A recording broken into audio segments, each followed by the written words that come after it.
bear repeating, that's for sure. Well, ladies and gentlemen, thank you again for coming to our historic, beautiful State House. Today we are here working for our children. The children of South Carolina are the future of our state. We have everything invested in them. We must educate every child in South Carolina. There's nothing more essential, nothing more important that we can do than educate the children of South Carolina.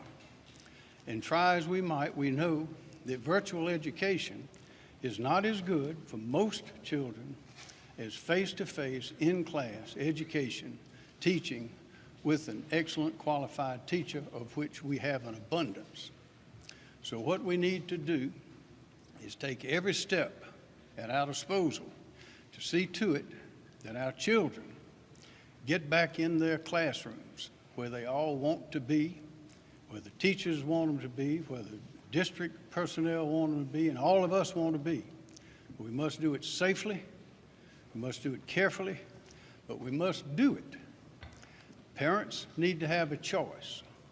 They need to say to their districts whether they want their children to go in class 5 days a week or whether they want a virtual education at home. It must be their choice, but we must have our schools available.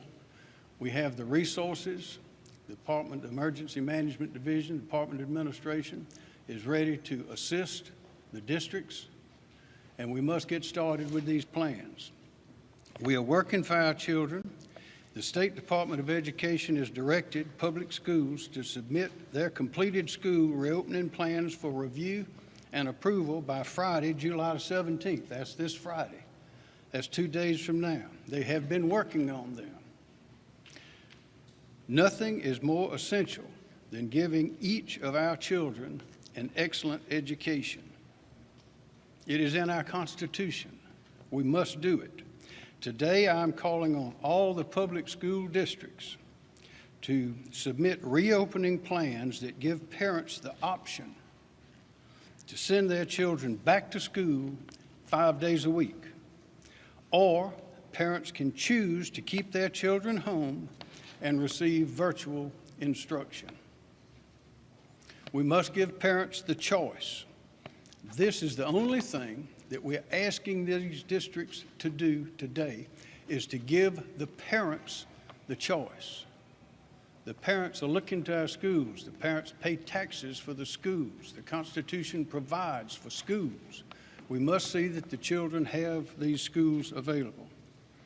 If the parent wants to send their child back to school, they should be able to do so, and to do so with confidence.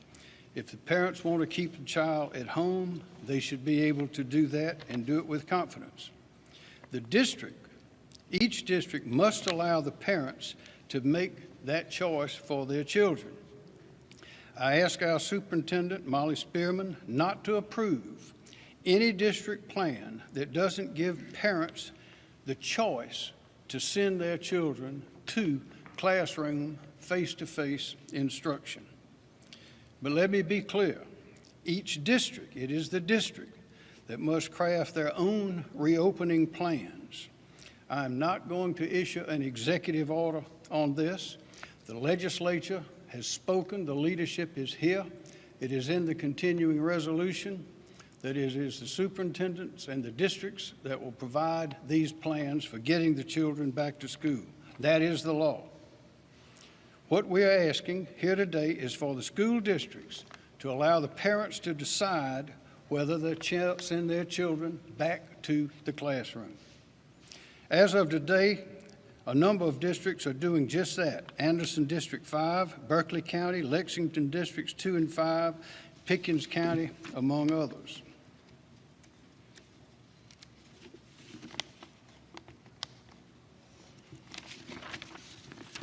School districts should consider selecting the date of September the 8th, Tuesday, 2020, that's the day after Labor Day, to reopen the schools.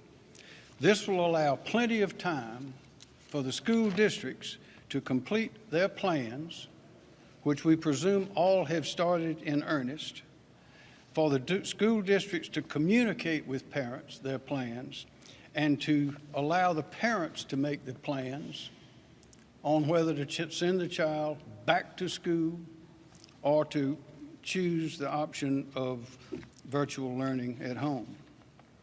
It allows the school districts time to implement new class schedules, new bus routes, pickup times, and to implement the health and safety protocols that have been recommended by various federal and state officials, including DHEC and the CDC. Those guidelines, those recommendations, not mandates, but guidelines and recommendations, suggestions, are known by all.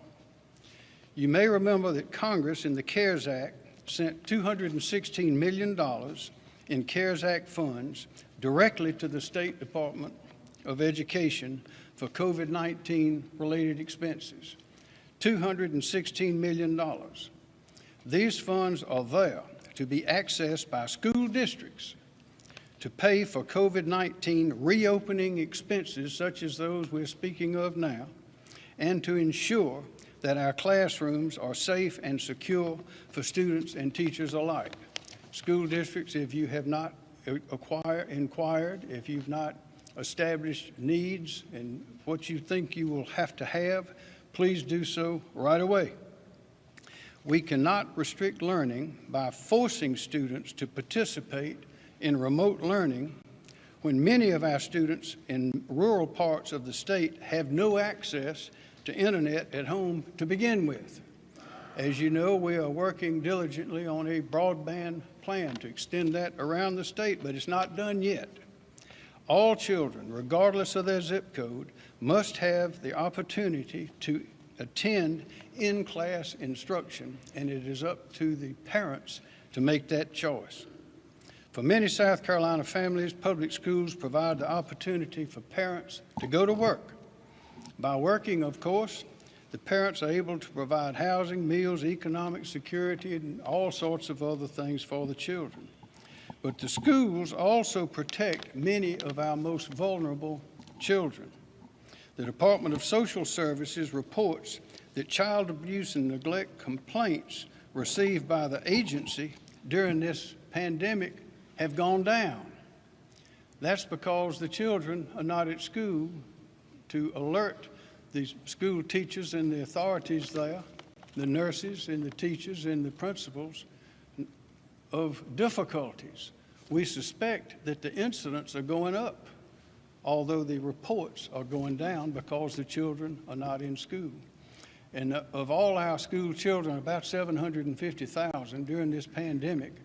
As you know, the Department of Education has had a tremendous program for feeding them all during this time. It has been quite a grand accomplishment. But there are over 10,000 of those students since this pandemic began that we have not heard from their parents. They've been lost to us. We must regain that contact. And there are many more that there's only been minimum contact. That is just one more reason for the health and well-being of the students, the children, why it is so important that our schools are operating and we have in-class instruction. Children have dropped off the radar because they were not physically coming to school each day. Children have also lost valuable learning progress due to schools being closed. We know that typically over the summer, things that the students learn, they lose by the time they come back to school. Well, you can imagine under current situations how difficult it is and how that is being exacerbated. We want our educational momentum to continue and to accelerate, and that means we have to get the children back in the schools. They are isolated from their teachers when they're at home, from their friends, and from their daily routines, all of which are very important to them. And we are now learning even more, some frightening things about the impact of isolation and uncertainty on the mental health and emotional stability of the children. When attendance was not taken and truancy laws could not be enforced, children, for whatever reason, simply left our system. We've got to get the schools reopened. We know that no one can eliminate risk, but we've learned a lot about this disease and infections since this began. And the American Academy of Pediatricians or Pediatrics has issued grand guidance and insight into the risk and lack of risk in our school system for these young people. We can mitigate the risk to our teachers and students by being intentional and by being smart. There's not one person standing here today that will not support every possible investment in the health and safety of our citizens, including our children. As I mentioned before, the Emergency Management Division and the Department of Administration will be directed to work diligently and directly with the school districts if they need support for personal protective equipment, masks, cleaning products, or sanitation services. So we are all on the same team, and we all have the same goal, and that is to protect and educate our children. But we must reopen our economy. People must go to work. Schools must have in-class, face-to-face teaching so these children do not fall behind. Ladies and gentlemen, if they fall behind, just in this one period, they may never catch up, and we may have a generation lost to their educational opportunities. Speaker Lucas, excuse me, Senator, President Peter. Thank you, Governor. Thank you, Speaker. A safe return to a safe learning environment is what our children want and need. Will that be difficult? Yes. Will that be impossible? No. So you may ask, what can you do to help our children to return to school this fall? A couple of things come to my mind. I want to speak to my fellow freedom lovers out there. Freedom lovers of South Carolina, if I can wear one of these uncomfortable aggravations, I know you can too. You may ask me, why did you start wearing one of these masks, Harvey? Well, let me tell you why. I asked doctors after doctors after doctors around this state who had no political agenda their opinion on wearing masks, face covering. And to the doctor, they told me that if you're in a confined space or someone's in your space, you need to wear coverings over your nose and mouth. So I'm asking you to do that, number one. My fellow freedom lovers, you know I like to quote movie sayings. And one of my favorite movies is Braveheart. And I remember Uncle Argyle telling William Wallace, first, I will teach you to use this. Then I will teach you to use this. My fellow South Carolinians, use this by using this. And then the second thing I ask you to do, we're in uncertain times. We're in uncertain times. I've never heard of times like these. So I ask you to turn down the volume so we can listen to that still, small voice. Thank you. Thanks, Senator. Speaker Lucas.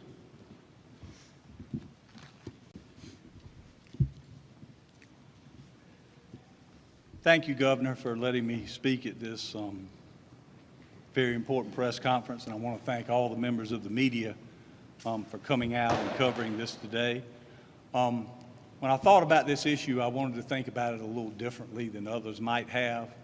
So I wanted to go back and look at 1917 and 1918 and what happened during the influenza outbreak and how schools dealt with that issue. So I went on the computer and I pulled up various articles, and depending on if it was a left-leaning publication or a right-leaning publication, they'd give you a different answer.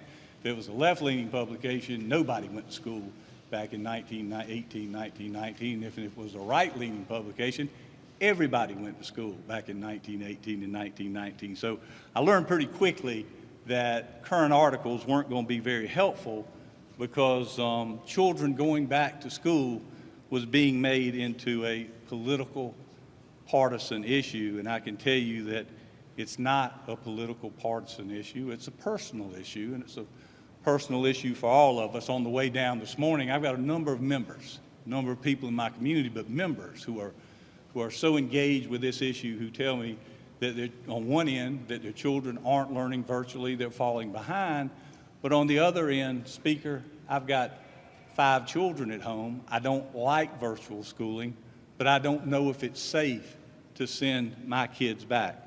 And I certainly understand that. I understand all of those concerns. When people ask me whether in-person schooling is safe during the coronavirus, I ask the same question each time, that if Will, my only son, were school age, would I let him go back this fall, given the numbers that I saw yesterday? And the answer is I would, certainly.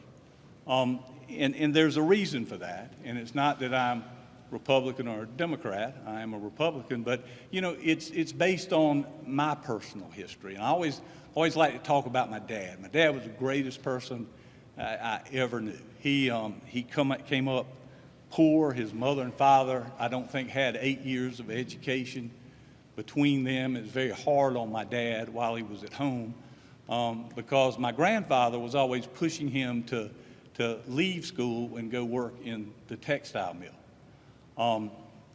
My Uncle Jerry, who was the youngest, always said it was hardest on Dad because he was the oldest and they would push him the hardest to go. Well, he loved going to school. He loved going to Hartsville High School, so he went. And he went every day, and he stayed as long as he could, because that school offered him such tremendous support. His teachers, who he still would talk about until he died, were so essential in his life. And I can only imagine if my dad's schooling was cut short, that he would have ended up in the textile mill if he'd had to go through a pandemic and not be able to go to school. My dad's story has a great ending. He finished high school. He didn't learn a whole lot. He went to Korea. He fought for 2 years.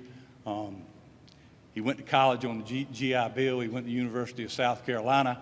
And on August 11th, 1957, he got 2 things. He got a diploma and he got me on the same day, which I want to integrate my dad into a little bit of what I'm going to talk about. And I'm not going to talk long, but, you know, I also think about my son. When you talk about personal decision, I remember in the 2nd grade, his teacher calling me and you'd say, you know, something's wrong with Will. We don't know what's wrong with him, but something's wrong with him.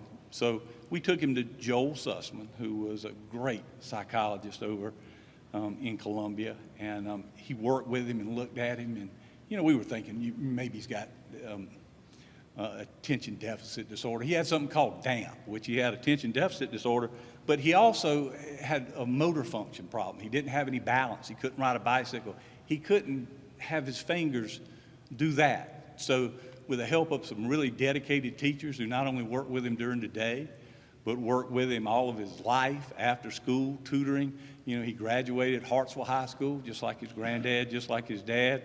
He went on to get a degree in mathematics and a master's degree in analytics, and we're really proud of Will. But, you know, I come at this issue from those 2 stories. And I think about, when I think about disadvantaged students, I have to think about my dad, who was severely disadvantaged. And disadvantaged today is not having a computer, and it's not having access to the internet. And that's pretty tough. But back then, and also today, disadvantaged is loss of vital services, not having a meal. And I know my dad went to school a lot of times without any money, and he bummed money to get a meal. Loss of safe surroundings, but more importantly, loss of support. When our children don't go to school, some of our most disadvantaged children lose that support. And that support is what keeps them in school. So, you know, I think from that standpoint, it's critical to have the option to go back to school. I think about virtual learning, and I think about it a lot. You know, figures been thrown around. We had 10,000 kids we couldn't find. Well, you know, out of 800,000 kids, I heard at a Senate hearing, President Peeler the other day, that we've had 80,000 kids who are habitual truants. And you look at the studies, and they're not a lot, but they say you will lose in truancy anywhere from an additional 21 to 30% of your students. And I'm telling you, folks, that is not an acceptable number. And I go back to my son, who I gave you the example of earlier, Will. Will couldn't have been a virtual student. There's no way. His mother and father worked. He didn't have the coordination to do it. He sure didn't have the attention to do it. But for sending him to school every day, he would not have been able to overcome his handicaps and his disabilities. And I think that's so important and something that we lose track of sometimes. I understand that returning to school is not a one-size-fits-all package. There will have to be different solutions for every district, but every child needs the opportunity. I go to BILO, and now we go out to eat. We see those same children who are in our school system who are courageously serving us and checking us out at the grocery store, and I'm just amazed at their bravery. And I think to myself, we can be as courageous as they are. If they're out there doing that for us, then we should have the courage in making every effort to get these children back to school. I'll end by saying that, going back and looking at 1918 and 1919, I did find some actual historical evidence about interesting things that happened because of that pandemic, and it's just unbelievable. Woodrow Wilson called that the children's year. And in that year, we got school nurses, we got school lunch programs, we got child labor laws. The kids who got sent home back then, they were in the 8th grade, they didn't get to go home and play Nintendo. They had to go to work. So we got child labor laws out of it, compulsory school attendance, improving tenement housing. We got larger, cleaner schools with playgrounds. So the folks back then understood that when they went back, they had to do it differently. And we have to do it differently. And Chairman Hembry and Chairman Allison have worked so hard on our reform package that we're trying to get through, and we're still trying to get through it. And you don't ever want to see a bad thing like this happen, but maybe this can be an impetus, Chairman Allison, Senator Hembry, that we can get this school reform through. I hope so. To go back, everybody has been saying, I got this letter from these teachers' unions. I've been reading it in the paper that I got the letter, and I just got it this morning in the mail. So, I'm old school. I actually go to the mailbox and get my stuff. So, but I've read that. And listen, they make certainly some wonderful points about safety. We must be creative again. We must think differently. We must make the necessary changes to prioritize safety for not only the children and for our teachers. But I can tell you that we are extremely fortunate in South Carolina in one regard. And I think the General Assembly, all the members of the General Assembly up here need to take credit for that. We have been a fiscally conservative state for a long time, and when I was going through and researching this topic, just to see the number of teachers that have been furloughed and the number of cuts that have been made to public education. Don't get me wrong, it's not a great financial picture in South Carolina, but through the hard work of the men and women up here, it's much, much better than there are in other states, and it gives us the ability, along with the federal money, to make schools safe so we can give parents the option, because it's not for everybody, but the option of having in-school learning. Governor, thank you for having me. It's an honor to be here, Mr. President. It's always an honor to speak with you. Thank you all so much for attending. Thank you. Senator Greg Hembry.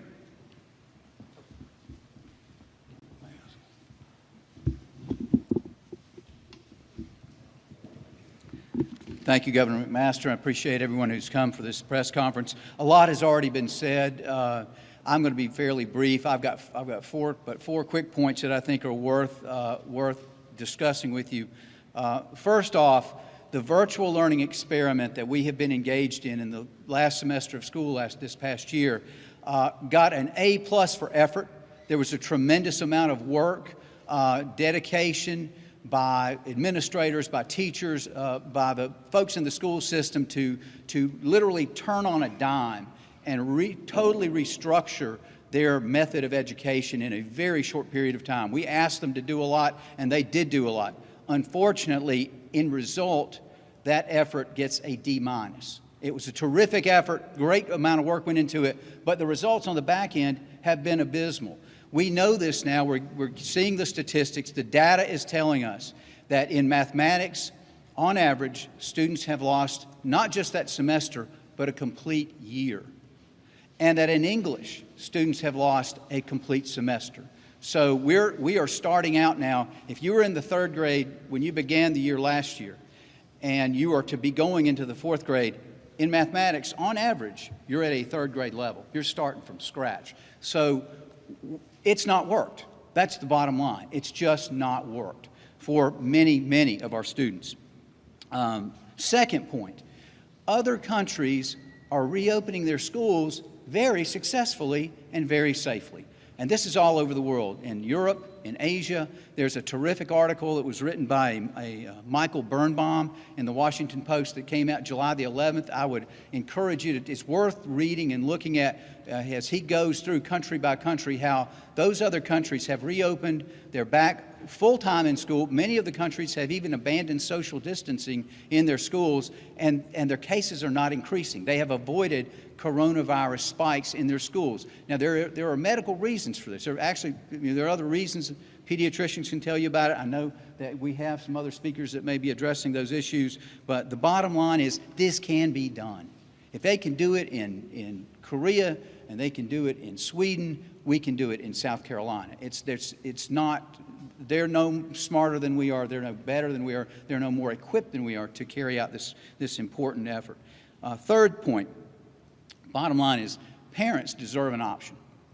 Parents and taxpayers of South Carolina are spending nearly $15,000 on average, $15,000 per pupil per year to educate. Now, that's a very substantial investment by the parents and taxpayers in our school system. And right now, they're just not getting anything for it. So the investment's going to continue to be made. I will assure you that this will not, this just because it's not working means that they cut the funding. The funding will still continue to go into the school districts. The question is, are we getting the results that we really should be demanding? It's not just would we like to have them. It's essential that we have them.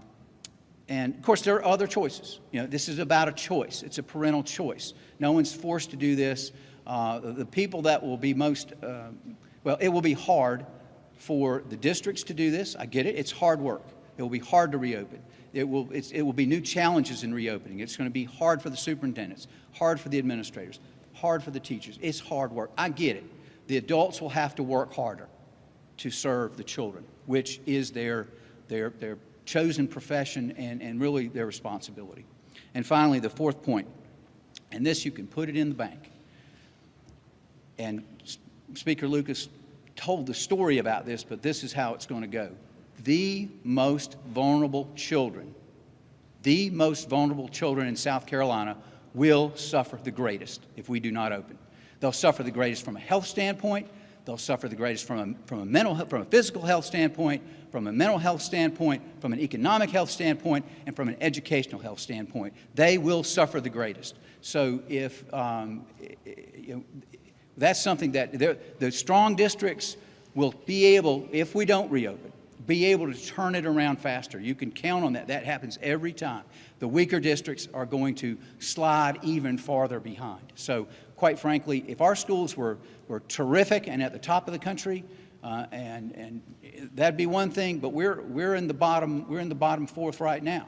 And it's not like we're doing as good as we want to be doing. So we truly cannot afford not to use all of our choices and all of our options in educating our students. So thank you for your kind attention. Thanks, Senator. Katrina Sheep. Senator Sheep.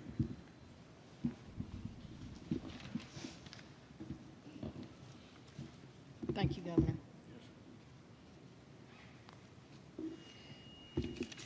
We all know that children need to be back in school in front of teachers.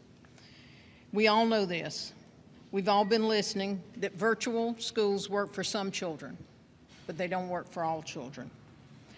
And we've been listening, and if we've been listening, we all know that over 10,000 of South Carolina children have had no contact with their schools or teachers since March the 16th. Some districts and schools have done a great job, but not all have been able to keep up for many reasons. Some we've heard have been broadband. Some parents just haven't been able to pick up the packets.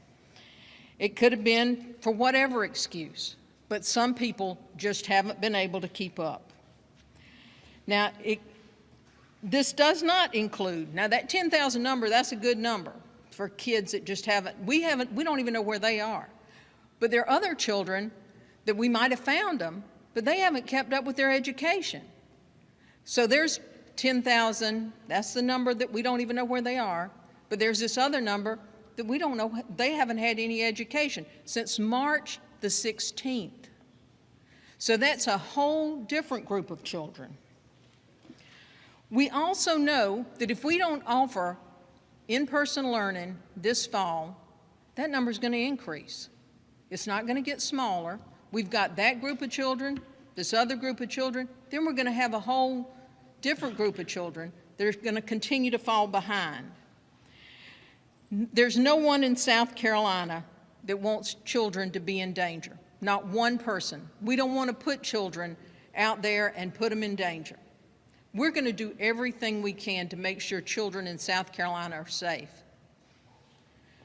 We're going to take all the precautions. We're going to clean the buses. We're going to make sure we change air filters. We're going to put up petitions. We're going to do everything we can to make sure children are safe. But parents need an option. We need to give parents an option to send their children back to school. Children want that option. Teachers want that option. I've talked to teachers. I've talked to parents. I've talked to students. And they want to go back to school. They want to see their friends. They want that in-person learning, and we need to give them that opportunity. And if we don't, we are failing the students of South Carolina.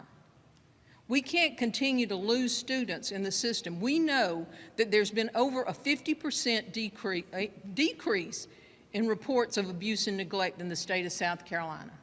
Now, you would think a 50% decrease would be that's great, but that's not a good thing, because teachers aren't putting their eyes on students. And when teachers don't put their eyes on students, what happens? Nobody's talking about little Johnny who's not getting nutrition at home, or maybe he's getting abused at home. And so then what happens? Every night, he's still getting abused at home. So since March 16th, it's going over and over and over again, and we don't even know where they are. And we say, oh, well, that's just 1.3% of the students in South Carolina. That's only 10,000 students. We got 700 and something thousand students. Well, that's 10,000 children. That's not a number. Those are children. Those are like your children. Those are like my grandchildren. That's like your nieces and nephews. That's like your little neighbor across the street. You know, if you haven't seen them, maybe you ought to start worrying where they are. Those are kids that don't have an education, or they're getting abused or neglected. It's our responsibility as the leaders of this state to find out where they are. Number one, we need to know where they are. And number two is we need to make sure they get an education. That's our responsibilities as the leaders of this state. And we're not doing it if we don't make sure they go back to school this year. And you've heard what the governor said. You heard what the president of the Senate said. You heard what the speaker said. You heard what Chairman Hembry said. We can make it happen. The money's out there. That money's been allocated to the superintendent. $216 million. I think only 86,000 of that money's been spent so far. We need to get that money in the districts, and we need to make sure they spend that, and we need to make our schools safe. We can get the equipment to clean those buses. We can get the equipment to change those filters in those schools. We can make those schools safe for teachers and for students and for the workers that have to go in those schools, we can make it safe, but we've got to do it, and we've got to take care of our children. It's our responsibility, and we're going to do it. Thank you, Governor. Thank you, Senator. I should note that Katrina Shealy is the chair of the Family and Veterans Affairs Committee, and Greg Hembry is the chair of the Senate Committee on Education. And now, the chair of the House Education Committee, Rita Allison. Thank you, Governor.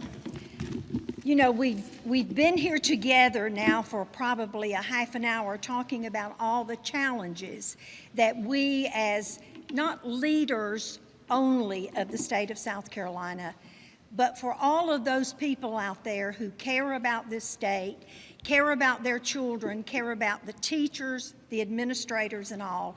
You know, the governor appointed an Accelerate South Carolina, and Molly Spearman, our superintendent, appointed an Accelerate Ed committee that worked long and hard on guidelines and certain specifications for going back to school. But now reality has set in. We are ready to go back to school. Students are blowing up our phones all the time talking about wanting to go back to school.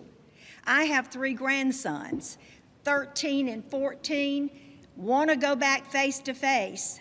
They did a lot of e-learning, and let me say, I'm proud to say they did well on e-learning.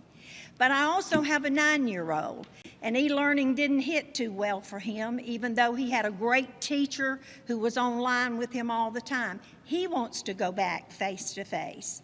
So with all the challenges that we have before us today in education, we have some tremendous opportunities here, ladies and gentlemen, and those opportunities have been clearly pointed out to you by all of those who came before me, to say that we take what we have learned from the professionals and that we put it into practice. And that practice would be that these students, these parents, these teachers, and these administrators can now give options and should give options to those in their districts. We have 79 districts out there, and let me say they have been floundering to determine what their education system was going to look like, even though they've been given great direction from accelerator entities that have been out there. But they've been floundering as to what to do because parents at a baseball game, Little League baseball game, are talking to teachers and saying, you know, I really don't know whether I should send my child back, or if it's e-learning first semester, can they pick up second semester in face-to-face? Children with IEPs and with special needs need to be face-to-face. They learn best that way, and they need to be there. So with all the challenges, there's great opportunities out here. Let me talk about the opportunities. Representative Felder is here today, and she's chairing a committee in the House right now that has to do with looking at what we have broadband across the state. We're behind in this state. We need to move forward in this state on broadband. How can a child have virtual if they don't have connectivity or they don't have the computer in front of them or the iPad? We need to have that yesterday in this state, and that is being worked on. And then when we have crises like this and children have to e-learn, they can be found and can e-learn. The second thing I want to point out is parents. Parents, we need you. Government cannot be all things to all people. You have got to step up to the plate. Some of your children have not been found, as Senator Shealy said earlier. They are out there floundering. We know that a good education brings quality to life and quality of life to all of us as South Carolinians. If you have a student that is not getting an education, we need you to support those students, to let them be found, to register them in school, and make sure that we can help. through good teachers and good administrators and good principals to catch them up. A teacher going back this year may have 3 sets of students in her class. 1 that didn't show up since March, 2 that was falling behind on e-learning, and 3, a group of students that excelled and need to be pushed forward. That's a challenge for any teacher. And we need to make sure that teachers have the development in whatever areas that they need on e-learning as well as face-to-face to have that ability to perform. We also need to make, and I'm thrilled that the governor has talked about the Department of Administration moving forward with that money to make sure that every school district in this state has the safety, the PPE, anything that they need to make sure that we are pushing forward in safety. We want our teachers to be safe. We want our students to be safe. Those are challenges, but there are also opportunities for us to work together. And lastly, may I say that with connectivity, we need to move forward, as I said, as quickly as possible. There's a lot of ideas out there, but the implementation of an idea is where your success is in education. And today, the governor and the leaders behind me have come to say, we're with you, we're going to support you, we want to give you what you need, but we want you to move forward together so that we have success in education here in South Carolina. So thank you, Governor, for bringing us together. Thank you. Thank you, ma'am. Well, as you've seen just from those that are gathered here to speak to you today, that we have many, many years, decades of experience, deep experience in education, and I know that you noticed the passion. And the passion is about the children. The passion is not about politics. The passion is about nothing other than our children. We have here to help answer questions. If you have any, Thornton Kirby, the president of the Hospital Association, also Marshall Taylor, the acting director of DHEC, and Dr. Brandon Traxler, also of DHEC. Do you have any questions? Yes, ma'am.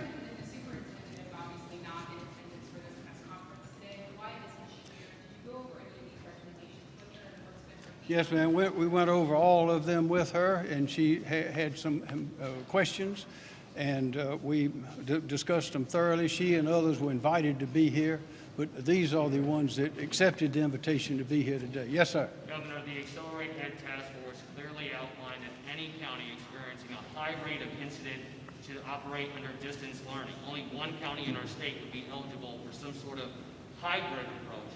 Why make it a mandate now for districts to do face-to-face learning for 5 days a week and accelerate ed? We're not making it a mandate. And Told Spearman to wait a reject minute. any Hold on. plan that Hold on. wasn't face-to-face Hold for on. 5 days. We're not making this a mandate. This is a decision that has been made by the legislature. It is in the law for the superintendent of education to implement. But also the guidelines from the CDC and DHEC are guidelines, and that is what these measurements were based on. They're guidelines. Yes, sir. Governor, 2 questions from a teacher who reached out to us. First, why are we trying to reopen with numbers spiking? And 2, what is the protocol when someone tests positive who may not be in that classroom setting but elsewhere in the school? We'll let Dr. Traxler answer that. Dr. Traxler of DHEC. Thank you, Governor. DHEC is working on guidance. We have some interim guidance available on our website for situations in which there are cases or contacts within a school. And we continue to develop that and to expound upon it as more guidance comes out from the CDC and as we talk to more and more leaders and people in the schools throughout the state. And Governor, why the focus on reopening when our cases are spiking more than when we closed schools back in April? We know more about it now than we did then. We were doing then what we thought was best. We are doing now what we believe based on additional evidence that we believe is best. As I mentioned earlier, and others have mentioned, the American Academy of Pediatrics, which I think is 64,000 pediatricians, have offered their insight into this. And the classroom is one of the safest places for children to be. So we are doing things now that as we learn more, but it is important. We have to weigh a doubt against a certainty. It is for certain that if these children do not get back to school face to face with their teachers, they are going to fall behind, and some of them may never catch up. That is a certainty, and that's what we're measuring. Governor, Yes, sir.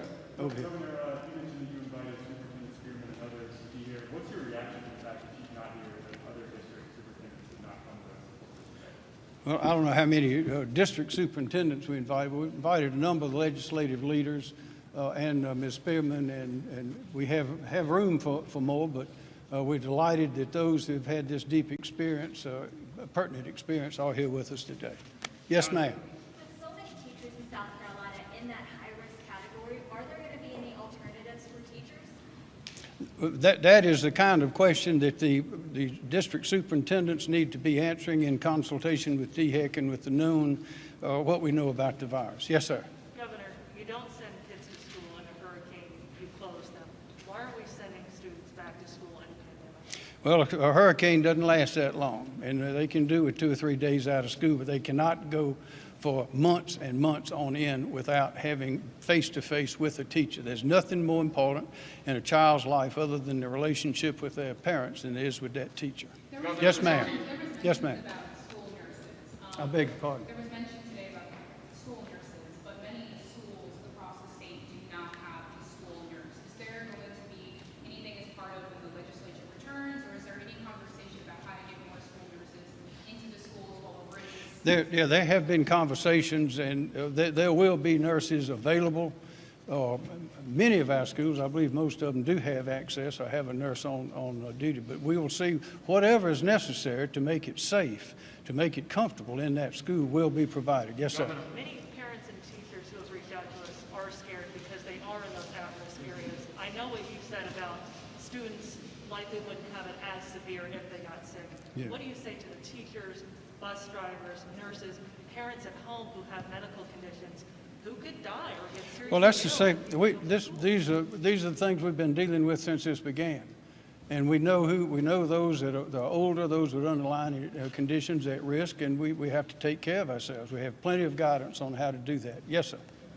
Governor, over the past month, South Carolina, by almost every measure, has kind of failed on trying to contain this virus. Why should people in the state trust that the state can do what needs to be done to keep children and the teachers, half of them are 4 years older, safe when school starts? Listen, no one in this country has conquered this virus. As you know, the infection rates go up and down. The other rates that we watch is the hospitalization rates, how many are in intensive care, the ventilators, the death rate, those things, and the infection rates that are going up, and we're testing a lot more as well, but the higher percentages that we see now, those are just facts of life we have to deal with. But we can't stop everything. We can't stop progress in education and the economic people working. We can't shut down forever. We took a wise approach in our limiting the opening of businesses, and we still have some restrictions in place. I wish we didn't have to have any, but we have to have some, particularly when people are in big crowds together, and places like bars and places which we've addressed. But we cannot shut down our state, cannot shut down our economy, and she cannot shut down our education system indefinitely. We know that this shutdown is hurting these children, and we cannot let that happen when we have it as our means, as has been discussed here by Senator Hembry and others, to take great care and see that that does not happen. Yes, sir. Governor, given that one of the main ways to actually make this feasible is if we had widespread mask use, wouldn't it be at least to have some kind of, here's guidelines for the counties and cities that want to have a mask mandate? There are ample guidelines for counties and cities that want to have masks. As Senator President Peeler demonstrated a few minutes ago, and all of us are wearing masks. Everyone should wear a mask. Those circumstances he talked about were right on. But we cannot force people to do what they don't want to do. At the state level, we've got 350 SLED agents to enforce the law. We've got 5 million people in South Carolina. You also have 271 cities and towns, each with some sort of police force or county police force, a local ordinance by a local town that knows their local people and their local businesses and the local dangers. That's where that enforcement and that's where that effort ought to be. But the mask, we know, is one way of several to reduce the spread of the virus, and people ought to wear them. Yes, sir. I think you said earlier that you're not going to issue an executive order on this. Well, that's because the legislature has passed a law. I cannot change the law. I cannot with an executive order. So this is entirely Superintendent Spearman and Board of Education. That's right. That's right. Well, now the legislature will be back in September. If things have not has gone satisfactorily according to the legislature, I'm confident that they'll have an opportunity to make considerations of if something further needs to be done. Yes, ma'am. For the students that do choose online learning, will meals still be provided, and is there money set aside for those meals? That is correct. There's money available for online learning, for distance learning, for virtual learning. But what we want is the schools to plan to open to all the parents who want their children to be there, to open. And we expect that there'll be perhaps a large number of parents who will choose virtual learning for their children for a variety of reasons.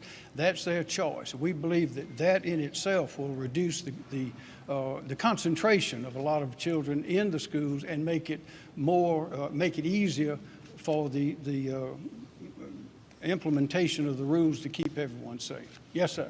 Governor, it's no secret, recently teachers, the General Assembly have had a tenuous relationship. They're already at a shortage. They already feel like they're underpaid and underappreciated. And now you're asking them to at least have the option to go back in a dangerous pandemic.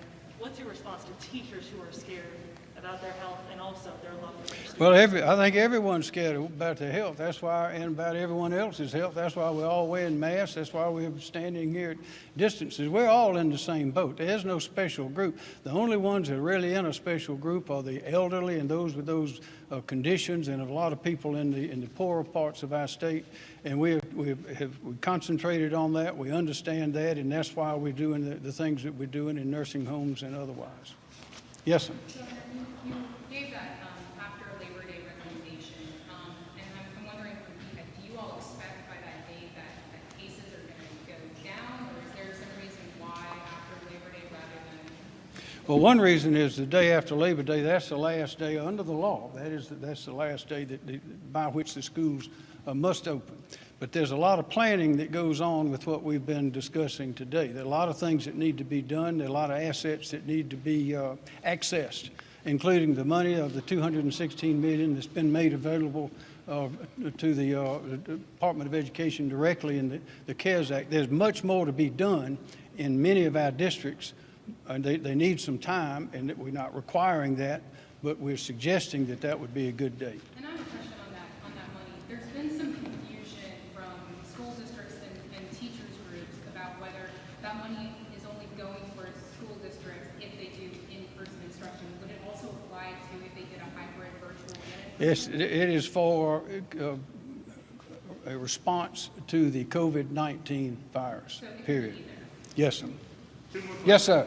Hey, Governor, what about the school districts that have already submitted their plans? Some are opting to go to the hybrid. Is this going to completely just eliminate that from AP? Well, what we are asking the superintendent to do is to be sure that included in any district's plan is an option for the parents for 5-day face-to-face days in school, 5 days every week. The teachers will be back every day. We know that. The teachers will be in place every day. There's no plan by anyone for the teachers not to be in the schools. We want to have as many children as possible in those schools with them, face-to-face education, and that will be a choice of the parents. Yes, sir. One more. Chip McKinney. Chip.